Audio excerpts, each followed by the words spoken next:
Welcome to End of Life University on YouTube. I'm your host, Dr. Karen Wyatt, and I want to thank you for joining me here and hopefully for subscribing. If you haven't subscribed yet, be sure to do that below.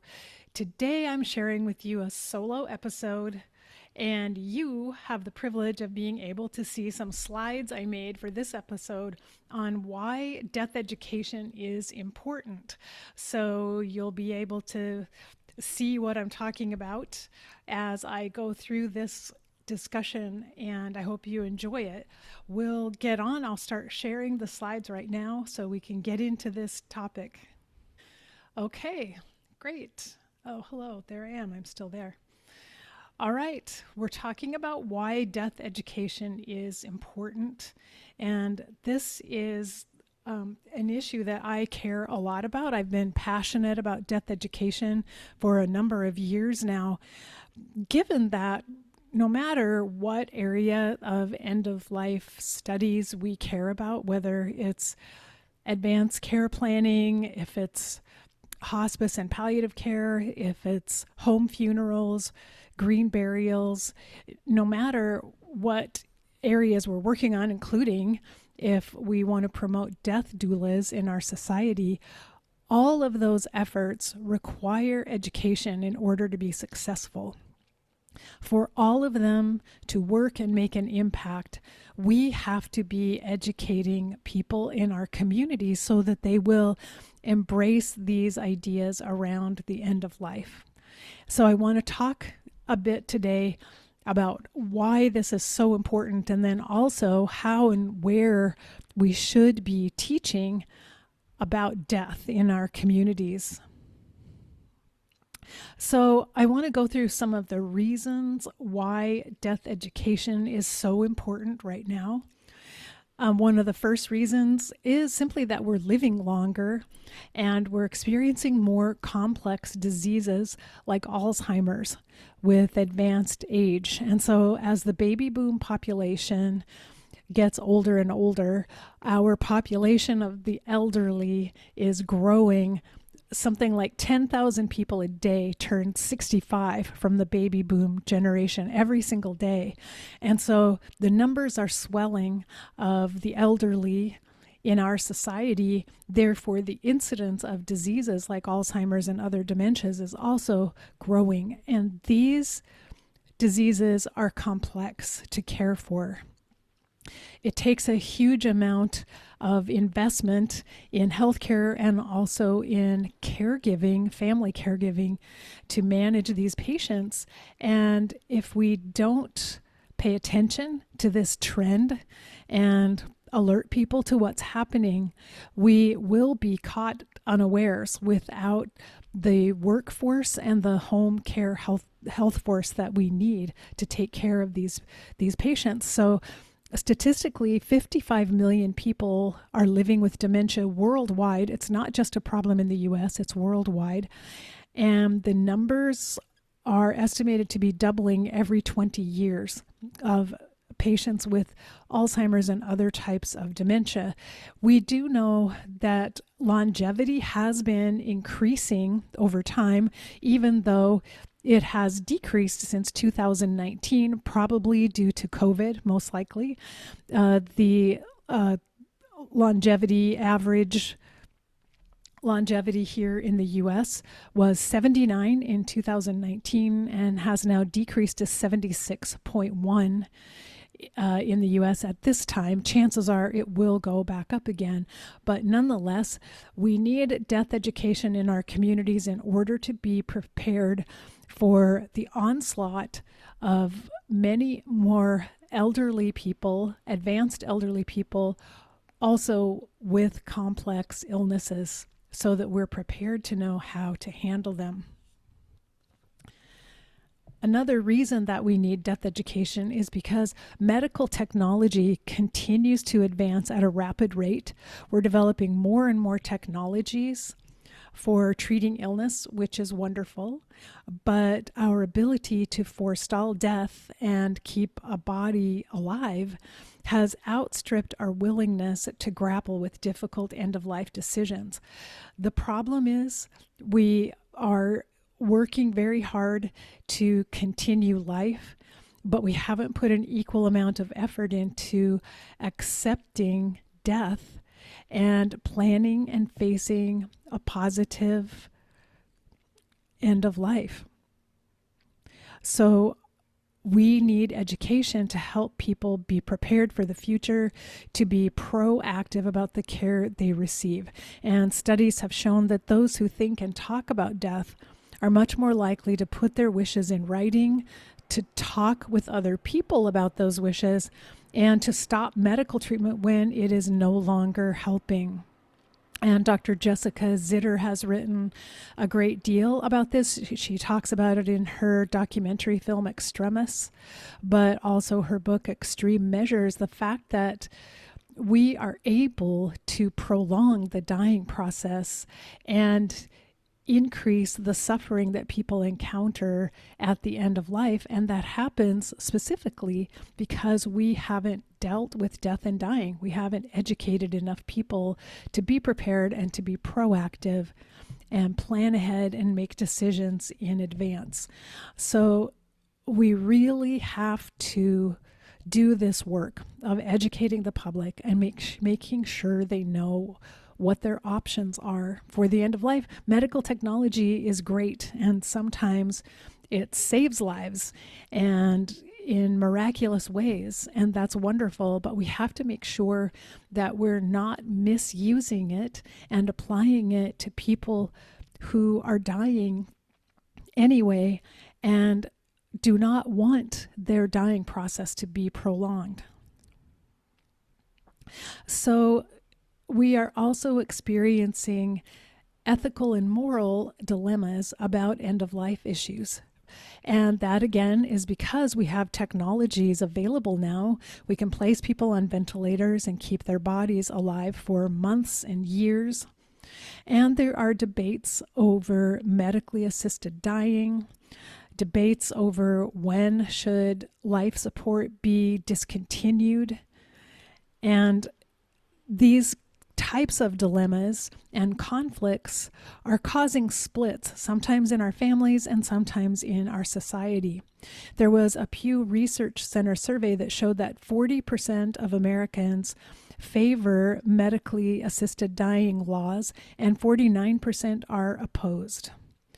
66% believe that there are times when doctors should stop treatment and allow patients to die a natural death, but 31% believe that doctors should always do everything possible to prolong life. So we have opposing perspectives on some of these very difficult and challenging issues in our society, and it really requires us to speak to the individuals who themselves may be affected by this type of decision making. People with life-limiting illness, people with advanced age who may want to weigh in and speak up for themselves and let everyone know how they feel about these issues. And rather than having families or healthcare providers arguing over what's best for a patient, how much better is it if a patient has completed their advance directives and told everyone what their wishes are and put it in writing so that it is a legal document. And again, people need education in order to know how important it is for them to do this planning and to create their end-of-life documents. So without education, we're not so likely to see people actually completing their paperwork. We already know now that some 2/3 of people say they think it's really important to have end-of-life documents and to do advanced care planning, and yet only half of those people have actually done it. So, which means about 1/3 of the people who should have end-of-life plans actually have them. So again, we have much more work to do in order to educate people about the importance of end-of-life planning and teaching them actually how to do it and how to put their wishes in writing.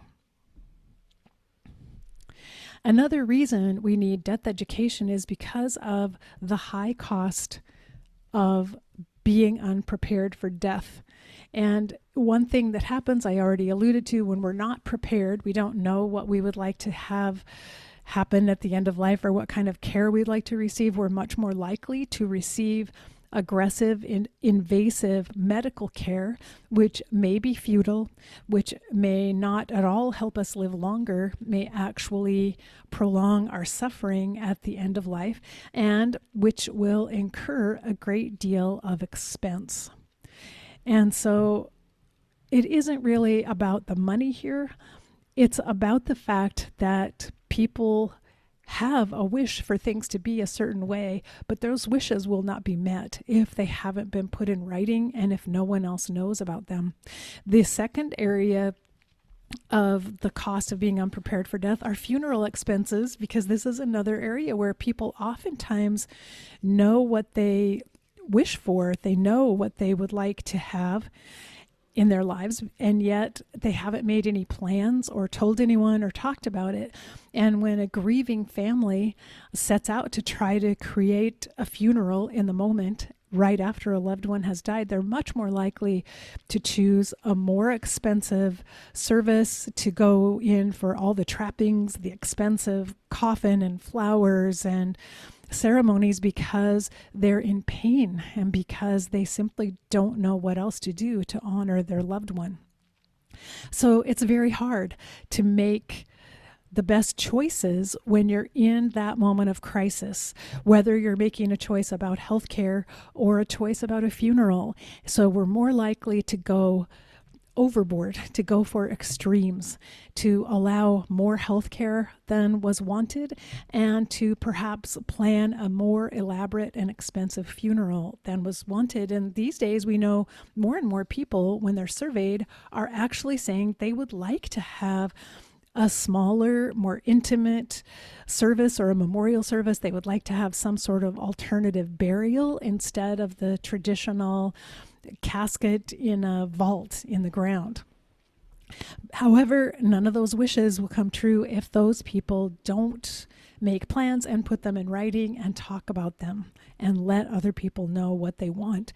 And again, they need education in order to remember that this is what they need to do, in order to have the tools available to them to be able to complete their advanced care planning and to know how to talk to their family members about it.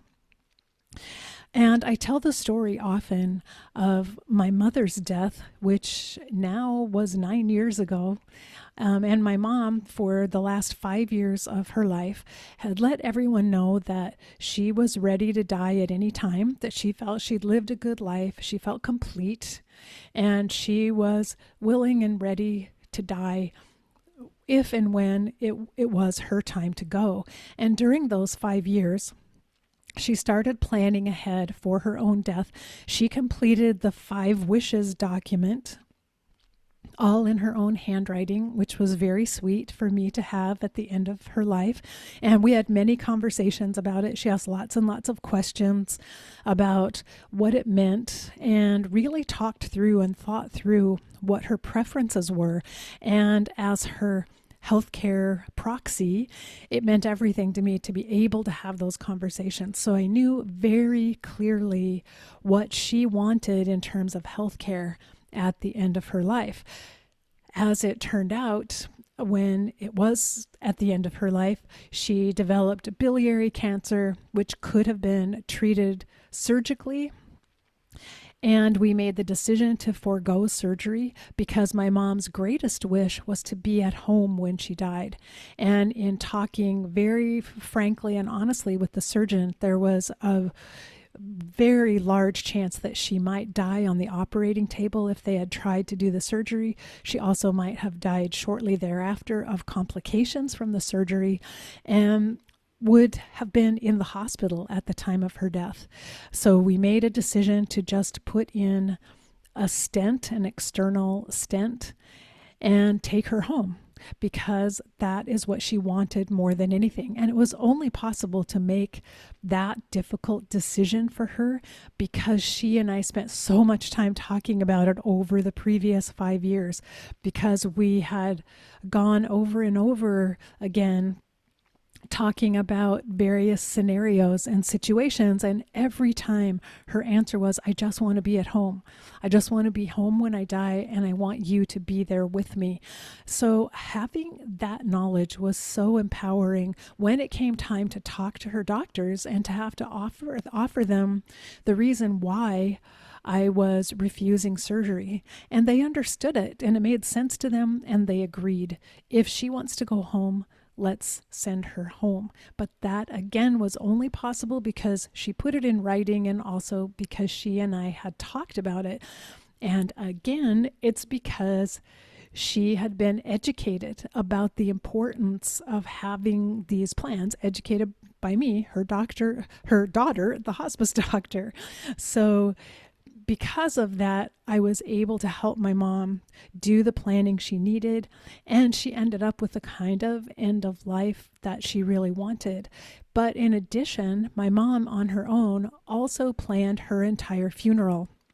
She invited the director of the mortuary in our town that our family had used for generations. She invited them over. She did the pre-needs assessment and planned ahead. She paid for everything.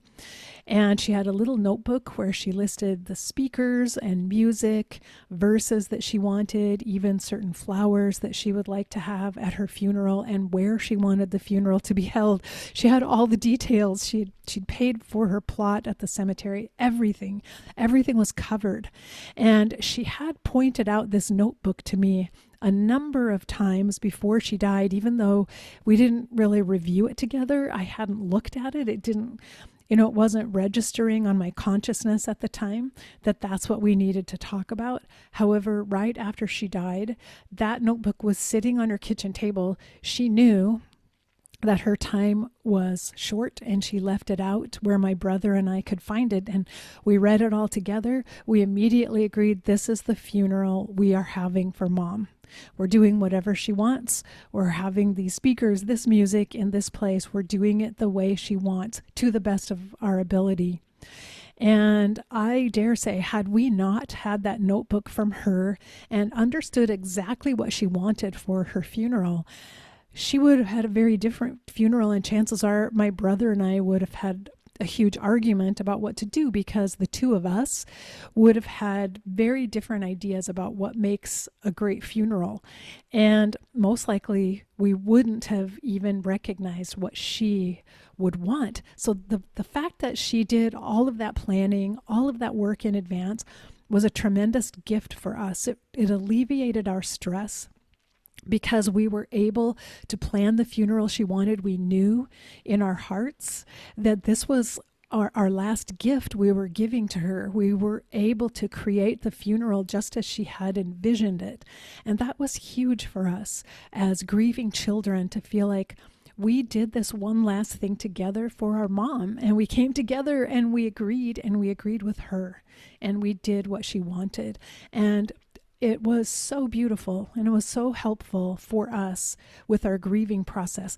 And so this is one reason I'm so passionate about talking to people about their end-of-life wishes, making sure they document them and that they share them with their loved ones and with their healthcare providers, because it is possible for people to have the type of end of life they really wish for, to a great extent, if they have done the work of creating their plans. And to do that, they have to be educated about the importance of that. So I just wanted to make a big point of that right here, to think about the incredible service that you could do for your community, your neighbors, other people in your circle, if you help educate them about the importance of knowing about death and dying, about advanced care planning, about planning their funeral or their burial. Think about what a difference you could make in their lives if you help educate them. And one of the last points I wanted to make about why we need death education is because of the emotional and spiritual cost of ignoring death. I talk about this frequently. I have in the past. And I have some previous podcast episodes where I've discussed this, that we know that death is one of our greatest teachers about life, and that life and death are not opposites. Death is actually a part of life. If we deny death and ignore it, we are actually cutting off one of the richest parts of our lives.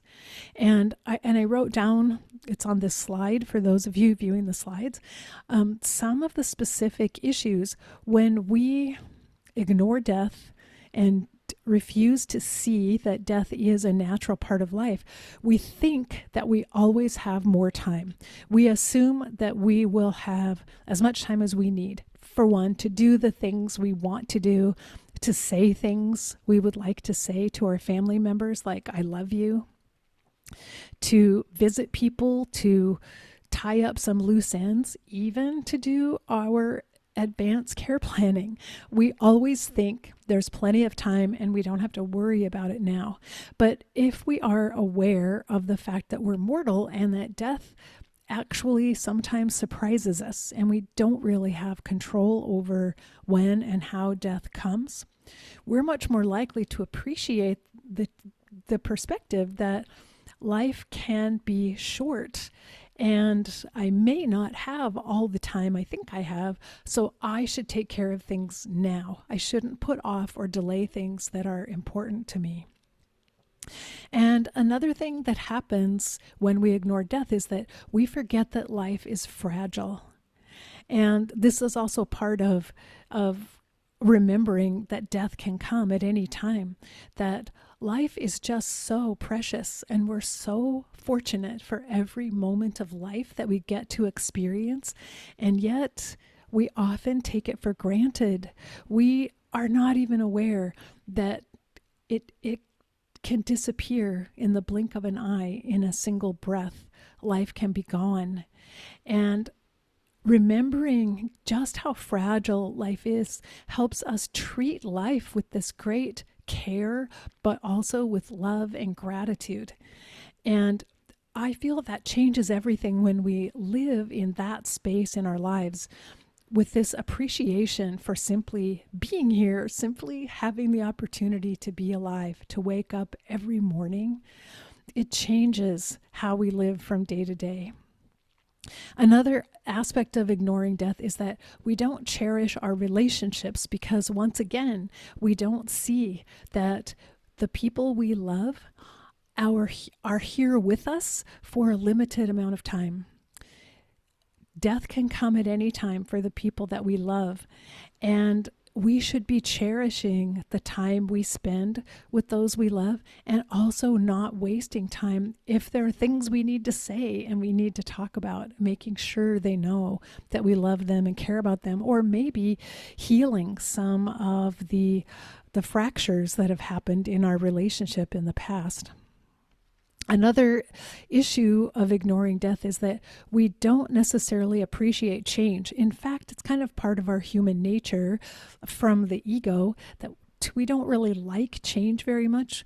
Most of us prefer to have things kind of stay the same. And to value change means we have to appreciate that nothing lasts.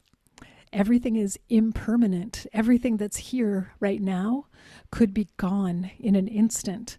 And when we come again from that perspective, that death is real, it's natural, it's just part of life, and that anything and everything can slip away in a moment, then we come to value the fact, again, that we have what we have right now, but we also get used to the idea that things do change. Change happens, growth happens, loss happens. We begin to learn how to deal with this constancy of change in life, that something will always be changing all the time. And we come to this new level of equanimity, in a sense, when we can embrace change and allow it to be there and not resist it and fight it so much. But that requires us to be aware of the fact that death is natural and normal and just part of life and just how things work. And this also helps us find deeper meaning in life because we realize, the things that I thought were important, the material things, the superficial aspects of life, those things don't matter nearly as much as the deeper aspects of life. The ability to love, to feel gratitude, to connect with others, to be kind and show compassion to other people. The ability to be creative and to produce beauty in the world. Those are some of the deeper features of life that actually have a great deal of meaning and value. When we know that life is fleeting because death is part of life, we are much less likely to become addicted to the superficial aspects of life and more likely to seek out the deeper meaning because we only have a little bit of time. So we want to make that time count, and that's why we're searching for more and more meaning. And then the last issue of ignoring death is that we simply don't live life fully. Again, we're always putting it off. We're always saying to ourselves, oh, I'll go there tomorrow. Oh, I'll do that the next time I'm there. I'll see that person another time when I go for a visit. I'll do that later. And we end up procrastinating and putting off things that could bring us tremendous joy in the moment because we don't recognize how fleeting time is, how close death can be, and we take it for granted that there will always be plenty of time. So we miss our chances to really enjoy the fullness that life has to offer. We don't live in the present moment. We're always either thinking about our regrets from the past or we're worrying about the future instead of being in the present moment and just loving every aspect of where we are right now. And so all of these, if we turn them around, there's so many benefits from understanding death and being aware of death. And a couple of weeks ago, I talked about that, about the importance of death awareness for all of us and how to have a death awareness practice. But these benefits of death awareness and death education, we can share with anyone and everyone, and we should share them. We should be doing whatever we can to educate those around us. So I'd like to think that any of us could, from our own vantage point, be a death educator in a sense. Maybe we do it in our own special way in a very limited field, but I think it's possible that each one of us, having awakened to the importance of understanding death, sees ourselves as a teacher with a message that we could share. So I want to talk next about where and who to teach about death, because this might give you some ideas. Maybe you don't envision yourself as a teacher for your community or as someone who has something to share, but I just want to talk a little bit to give you some ideas about how we might teach about death. And so first of all, it's simply to teach about death at home. For one thing, we need to help parents learn how to talk to their children about death, also how to talk to their own parents about death and end-of-life planning. And those of us who have experienced it can simply share resources perhaps with parents we know who might like to know, how do I go about telling my kids about death? How do I help them deal with it when their grandparents die? What do I say to them? And so I've done a number of episodes on this podcast in the past about talking to children about grief and death. There are a number of books you can read to kids at various levels that deal with death and grief. And I also highly recommend using life itself to teach kids about death. Have a garden.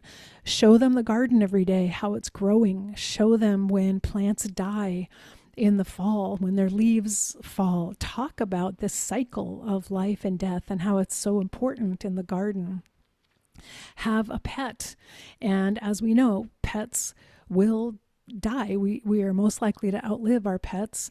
And that's another way to introduce death and dying. And it's painful, but it's another way to be able to talk to kids about the naturalness of death and that it is part of life, and that it's something that we have to learn how to live with and how to embrace and accept. And when you do that for your children, you will have given them this amazing gift as they go forward in life. You will be giving them tools they can use because they will continue to encounter loss and grief, and they need to know how to deal with it. And when you walk them through grief over the death of a pet, you will have given them a little blueprint for how you handle it when you lose something that you care about. And that is a tremendous gift to have as they grow into adulthood. So doing that for your own children at home or your grandchildren, but also educating other parents, your neighbors, your relatives who have children. They may have questions. You may have resources. Show them some websites they could go to, like goodgrief.org. It's good-grief.org. Show them a book like Francesca Arnoldi's The Map of Memory Lane, an amazing, beautiful book. Show them other resources that you can find online about talking to children about death. Give them as gifts books that they can read to their kids about death. So that's a very simple way to provide death education at home for the people we love and care about. I think we need more death education at schools, and I would love to see classes for high school or college students. I was a guest teacher for a college level class up until COVID started. Every year or every semester, I came in as a guest teacher, and it was an amazing, wonderful class, always filled up every year. And these college kids were incredible, so interested and so eager to learn about death and dying and grief. Many of them had experienced death in their lives already. Some were just curious. Some had almost a morbid curiosity about death and dying, but all of them were so engaged and so interested in the class, and it was wonderful. The teacher who taught it did a masterful job. She combined films, books, field trips like to the cemetery and to the morgue for these students, and she gave them this incredibly broad perspective about death and dying. And her class was extremely popular at the college level, and so this was at a community college. And so I would encourage you, if you have the credentials to be able to teach at that level, to consider, could you help put together a curriculum for a class at the college level or at a high school level. In high school, it's perhaps better to offer a book club on death and dying, reading books with students about death, once a semester or once every quarter. Read a book and have a discussion group about the book rather than trying to get a class introduced into the curriculum. But there are many different things you can do. You can also do classes for teachers to help them talk about how to deal with a student who's grieving in their classroom. How might they address it with the rest of the class? How should they talk to that student? How should they approach the student? What discussions should they have? This is huge information that many teachers don't receive. So that's another possibility, to host a workshop for teachers of all levels, all grades in your community who might like to learn more about handling grief for children, if you have the credentials to do that. But that's so, so important. If you're listening and you would be able to teach something like that in your community, it would make a huge difference. And I highly encourage that. Another place to teach about death is at church. If you're a member of a faith community, for one thing, clergy members, by and large, could use some education about death and dying issues for their congregation. Many clergy members don't receive much information at all, shockingly, on death and grief, and yet sometimes they are the people on the front lines helping people deal with death and grief. So any education you gave them about what is hospice, what is palliative care, what's a home funeral, what is a green burial, any information you gave them would be tremendously helpful for them in the work that they're trying to do with their congregations. And you can offer them basic information without knowing anything about their religious beliefs. You don't have to get involved in that issue. They'll figure that part out for themselves. But you can simply tell them the facts about what is hospice and what does hospice do. And you can also offer them some ideas of how to give support to their congregation. Maybe they should have a grief support group within their congregation. Maybe they should have a class on advanced directives for the congregation. You could give them ideas of things they could do that might be helpful to the people in their church.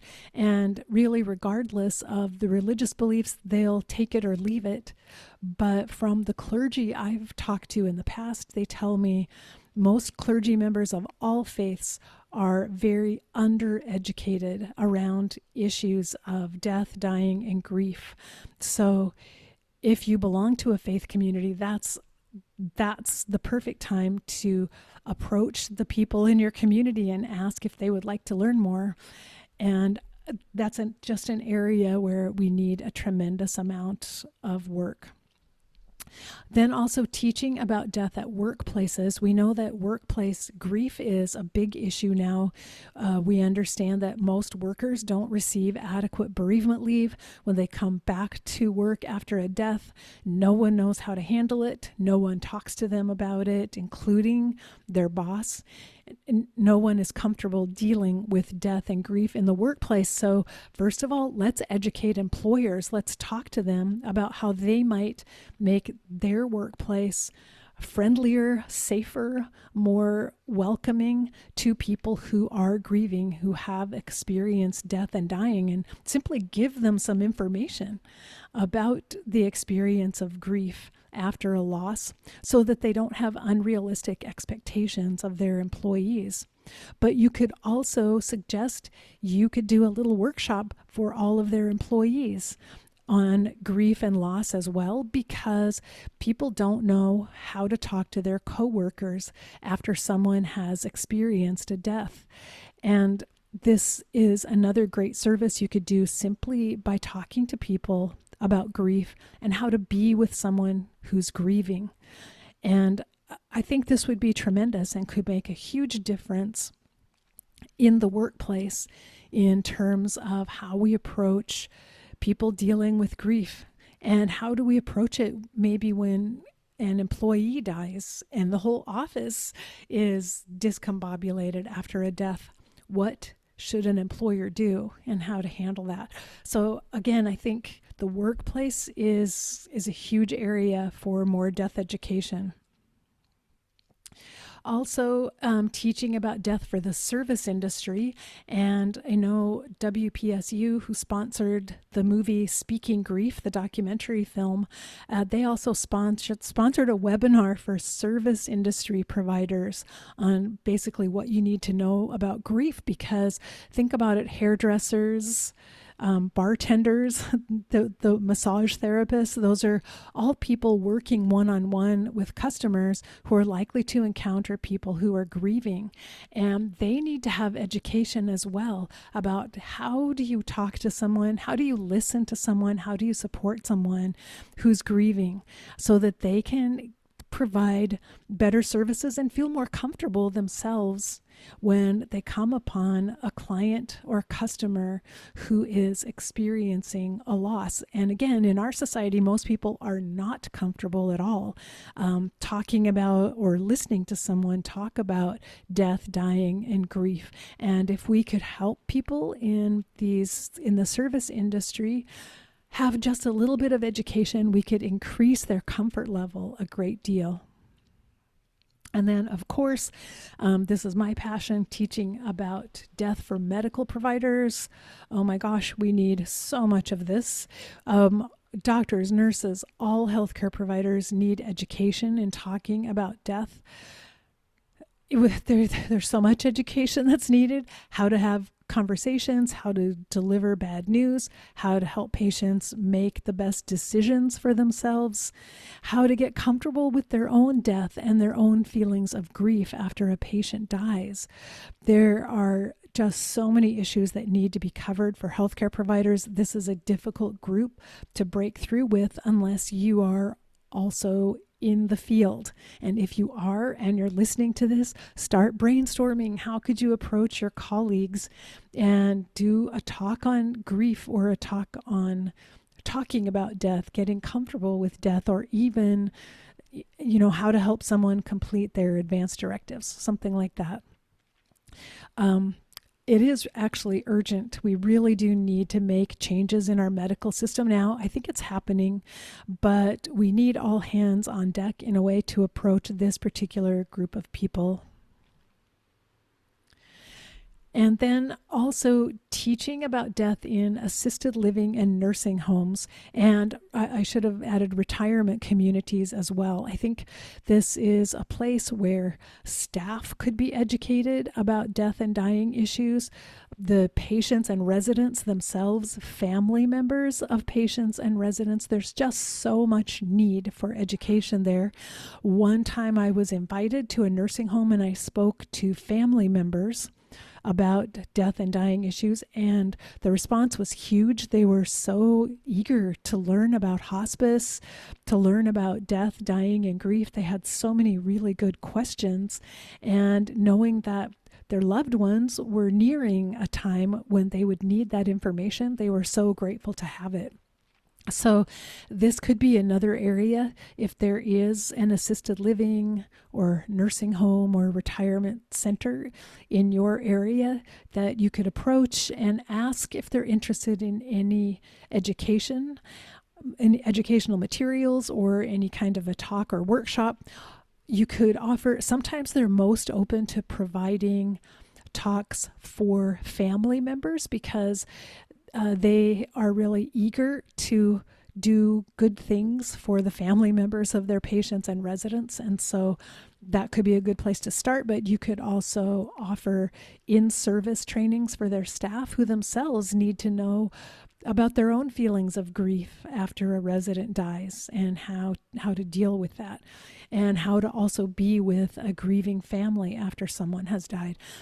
Do you see now, like, the ideas are endless here of who we could teach and where we could teach about death and dying. And granted, none of us probably have the experience or qualifications to teach in all of these areas, but I'm hoping of the things I've mentioned to you, you might have gotten a little bit of inspiration that there actually are places where you could teach. And maybe the idea is beginning to stir in your mind. Aha, I could do something for my Rotary Club, or for my church, or for my Bridge Club. Sorry, there's an ambulance going by if you can hear that noise. Maybe there's an idea just sparking right now of a group that you could talk about. And if you are not sure that you have enough information or credentials for teaching, things like 5 Wishes has a facilitators package. You can go online. They have a whole workbook for facilitators who would like to teach people how to fill out the 5 Wishes document. The Conversation Project has these amazing starter kits that you can do yourself. And once you've been through it and read all the instructions, you can help lead other people through the conversation starter guide to help people just write down their values and some of their wishes. Those are some easy ways to get involved. You can also do book discussions, read some books, and books like Dr. Ira Byock's book, Dying Well, has a reader's discussion guide. Atul Gawande's book, Being Mortal, there's also a reader's discussion guide, and you can get a group of people together, read the books, and go through the discussion guide and simply ask the questions and have conversations about them. So you'll be helping to educate people by getting them to read the books and then to talk about it together. So those are things that almost anyone could do without having to be an expert. You can find ways to find things that you could teach that you will feel qualified to teach. Also, Willow EOL has their Willow EOL Educator Program, and I will leave a link for that in the show notes, and they provide curriculum for you to teach. So they are basically teaching teachers, and they help give you the information that you might need to teach people on a variety of different subjects. So that's another approach to it. In many of the death doula training programs around here, there's something similar, also helping you put together a curriculum to know how to teach other people. And so I wanted to tell you about something that I have made available. I'm just relaunching this, the Death and Dying Class Instructor training that I put together to help people know how the nuts and bolts. Sorry, now there's a helicopter going by, if you can hear that, very loud.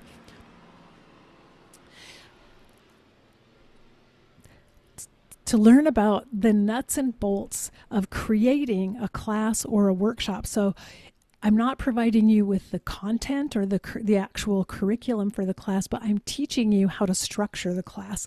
So how long should it be? How many modules should you have? How do you organize the modules? And how do you market the class? How do you attract students? What do you charge for it? How do you write a description for the class? How do you write your own bio or your resume? And then even how do you create a syllabus? If you wanted to do a formal class, say at the college level, how might you create a semester-long syllabus? And there's some units on how to get continuing education credit approved for your class. So that's included in there as well as a bonus. Also, I have a little presentation on how to create a webinar if you wanted to teach online, and how to use PowerPoint, because I learned that not everyone has experience with PowerPoint. So I have 2 of those just little tutorials about creating a webinar and using PowerPoint for your webinar. And if you're watching on YouTube, you've seen my PowerPoint slides, which I've put together. So that is the Death and Dying Class Instructor Training. It's a self-paced class. There are just 4 modules for you to complete. Some of them are a bit long, and there's a ton of different resources in there, places to go to look for curriculum ideas. There are a lot of worksheets where you can work on your ideas for your class, and some sample resumes, a sample syllabus that you can look at as well. So if you go to the show notes at eolupodcast.com, look for episode 368, you will see a link to the Death and Dying Class Instructor Training. The cost is just $59. I've tried to keep it very affordable so that it's available to anyone who wants it. But if even that cost is prohibitive to you, let me know, email me, and maybe we can work something out, and I'll try to create a few scholarships if there are people who would benefit but can't afford the $59. And then also, if you sign up for the Death and Dying Class Teacher Training, you can get a 30% discount on my other online class, Step-by-Step Roadmap for End-of-Life Planning. The reason I'm offering that to you as an instructor is that there's a ton of content in this class about end-of-life planning that you might be able to use for your class, and you're welcome to copy anything that's in here. You're welcome to utilize the format or borrow any ideas that are in here, and any of the documents that are in here to utilize for your own class. And so there's a 30% discount on that class for anyone who signs up for the Death and Dying Class Instructor Training. So I'm trying to make it easier for people to be death and dying class instructors. I would love to see all of us out there doing whatever we can to teach other people in any way that we can. So I hope you've enjoyed listening to this little conversation, and give it some thought. Let me know if you feel inspired and you would like to try teaching your own class, or let me know how you plan to be an educator in your family or your community. I'd love to hear feedback about that. So I'll tell you, as I always do, if you enjoy this kind of content, be sure and share it with other people. Let them know how they can listen to the podcast, subscribe and leave ratings and reviews, or also how to subscribe to the YouTube channel in order to hear my interviews and solo episodes. So until next week, remember that we're here for love. So face your fears, however deep and huge they are. Be ready for the unexpected, which life tends to bring us all the time. And love each and every moment of your precious life. Bye-bye.